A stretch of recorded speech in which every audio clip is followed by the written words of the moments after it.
There we go. All right. Good morning or afternoon or whenever you're watching this. It's Billy with Coach Dooley's List, and I am down here near my old stomping grounds, Wheeler County High School. Today we meet with the head softball and head flag football coach, Cory Reynolds. So, Coach, we appreciate you having us down and meeting us during the dead week. Oh, yeah. So, first off, I always ask coaches, just, tell me a little bit about your coaching journey, where you started, how you ended up at Wheeler. Okay, so when I was finishing up college, I was assistant softball coach. This is my first take with softball, I guess, over in Truthland County, where I'm from, where I graduated from. And then when I got the job here as a teacher, about 2 years in, the softball job came open, and that was 11, 12, 13. I coached, and then I took a hiatus for about 8 years, and it came back open again 5 years ago. And the athletic director, Eli Dupree, you probably know him. You know, Coach Name Dupree. rings a bell. Yep. He asked me if I'd be interested in doing it again, and the timeline just kind of worked out, and I told him I would, and so here we are 5 years later. I love it. And I always kind of ask coaches, in being, now you're a head coach of flag football, so you started that program too. If somebody was playing against your teams, and we could talk softball, could talk flag football, and what do you want your teams to be known for? Whether it's, somebody who plays against you, every year, or if it's, somebody's, a kid's parents who, you coached for 4 years, what do you want to be known for? Yeah. So in both of the sports I coach, the thing I want people to say after they've seen us play is that we hustle. We get after it no matter what, bad play, good play, ground ball in the infield, fly ball, long touchdown pass, whatever it may be, we hustle and get after it, and we're not a lazy team. That's kind of one of our staples of our culture, is we're going to get after it. So. Yeah, and you have to do those things in practice if that's what you want to be known for sure. Now, in all your years of coaching, and again, this could be any level, any sport, what's your favorite story that comes to mind? Maybe it could be with a kid, maybe something that happened. What's one of your favorite coaching stories? So I was talking about the timeline of when I got the job back here in high school. It just so happened to be my daughter was going into 9th grade, and at that time she was at Robert Toombs, and I brought her back over here with me. And so basically for those 4 years, coaching her was the best time I've had coaching. Now, best and good time, as you can imagine. But one memory strikes me. It was not this past year, but last year when she was a senior. Playoffs, we're playing down at Lanier. We're playing against Miller County. It was a super regional, and it's a tie game. I think it's 6-6 or 7-7, and she hits a home run to give us the lead.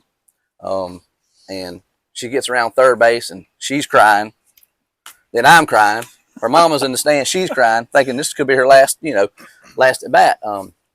Anyway, so that's one of my favorite memories. We ended up winning that game and then losing to Lanier. And I think she was 0 for 2 or something that game. But anyway, that was her last career high school hit, was a home run to give us the lead that game. So that's pretty special.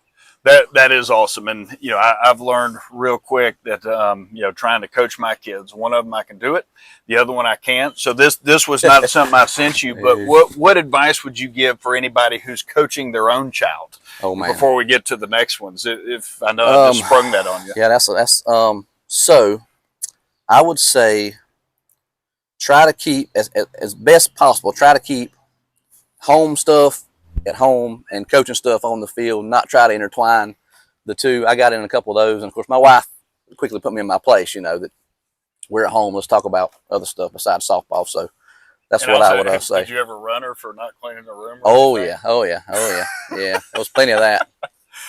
So I couldn't imagine. Like I said, mine, you may see mine, they may run by here in a minute, but no, and so, looking at advice and stuff, that's one of the questions I always ask coaches. What advice would you give anybody who wants to become a head coach, or even talking to coaching two sports, taking on two, and they're not even back to back, they overlap. Yeah. What advice would you give somebody who thinks they want to do this one? So I would say be honest with the parents and the players about their role, what you expect. I've learned that over these past 5 years for sure. Be honest about, what's happening, what's going on, where they're at, on the depth chart, that kind of stuff, what they need to do to get better.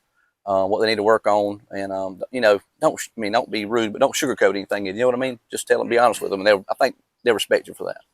I totally agree. I think if you're up front with them and you do communicate, yeah, and I think that is something that a lot of the younger new head coaches that coming in that I don't think they realize how important it is, because if you do communicate them with the good stuff, then it's easier to go to them right. with things that might be uncomfortable Absolutely. conversations. So no, that's a good word.